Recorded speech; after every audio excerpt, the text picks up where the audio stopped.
Kalau menyebut manajemen konflik boleh dalam Islam, manajemen konflik. Wah, konflik itu terjadi dan harus di-manage. Boleh. Bukan boleh, harus di-manage. Kalau tidak di-manage, ya zaat terus ya, Ma. Makanya Nabi SAW itu, Masya Allah, ketika Aisyah ribut sama Aisyah, Aisyah ini sempat mengangkat suaranya di rumah Nabi SAW. Abu Bakar lagi lewat, dengar Aisyah ngangkat suara di atas Nabi SAW. Akhirnya ketuk rumah Abu Bakar. Tanya, Abu Bakar katanya, boleh masuk? Kata Rasulullah SAW, udkhul, masuk. Ketika datang Abu Bakar, itu Aisyah disamperin mau digampar sama Abu Bakar. Sambil mengatakan, atarfa'ina sautaki ala Rasulillah SAW. Berani-beraninya engkau ngangkat suaramu atas Nabi SAW. Itu ketika mau dipukul sama Abu Bakar, Nabi langsung menengahin. Jangan, sana ini harimnya kita orang ya. Walaupun anaknya Abu Bakar, akhirnya pulang. Setelah Abu Bakar pulang, Aisyah masih marah gitu. Langsung dideketin sama Nabi SAW. Engkau nggak lihat tadi aku belain engkau dari orang tuh yang mau mukul engkau tadi. Akhirnya ketawa Aisyah. Jadi di-manage, konflik itu di-manage, bukan dibesar-besarkan. Iya, bagaimana konflik itu hilang. Dan ini para wanita harus pinter juga memanage konflik. Kata Nabi SAW, ala ukhbirukum binisaikum min ahlil jannah. Kalian mau nggak aku kasih tahu istri-istri kalian calon penghuni surga? Tentu ya Rasulullah. Kata Nabi SAW, kullu waludin wadudin a'ud. Wanita penghuni surga itu adalah wanita yang penyayang. Wanita yang banyak anaknya. Artinya dia kepingin punya banyak anaknya. Kemudian yang ketiga, a'ud. Dia suka kembali kepada suaminya. Kalau disakiti sama suaminya, atau perempuan ini yang punya salah sama suaminya. Apa kata Nabi SAW? Perempuan ini akan datang kepada suaminya. Supaya konflik ini selesai gitu.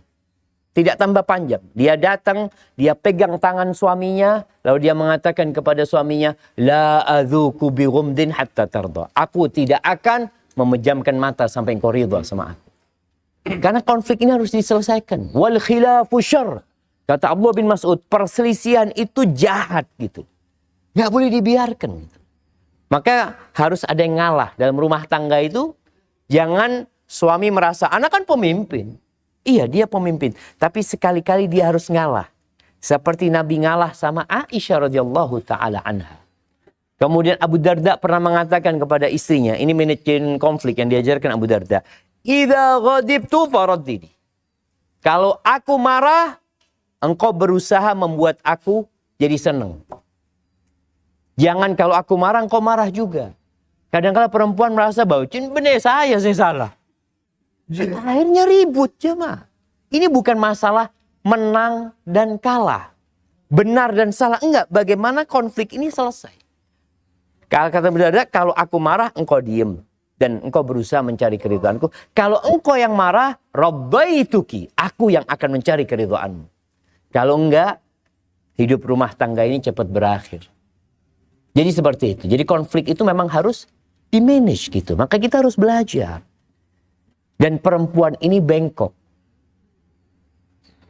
Di sini para suami dituntut. Jadi kalimat perempuan bengkok ini sebenarnya sebuah penjelasan dari Nabi kepada para laki-laki. Antum harus sabar gitu. Jangan menuntut lebih kepada perempuan.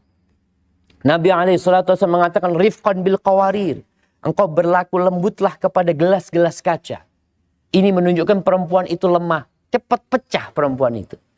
Ucapan ini bukan untuk menyudutkan wanita. Bukan, memuliakan wanita.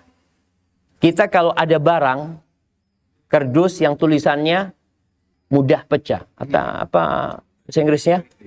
Fragile ya. Tulisan fragile itu. Apa yang kita akan lakukan? Hati-hati ngangkatnya. Karena kita tahu barang ini cepat pecah loh. Begitu pula terhadap perempuan. Nabi mengatakan perempuan ini mudah pecah. Jadi mau nyambion lawan. Dia onta laki. Onta laki pecah jemaah. Jadi seperti itu. Jadi konflik itu harus di-manage dan tidak boleh dibiarkan gitu loh. Barakallahu fiik.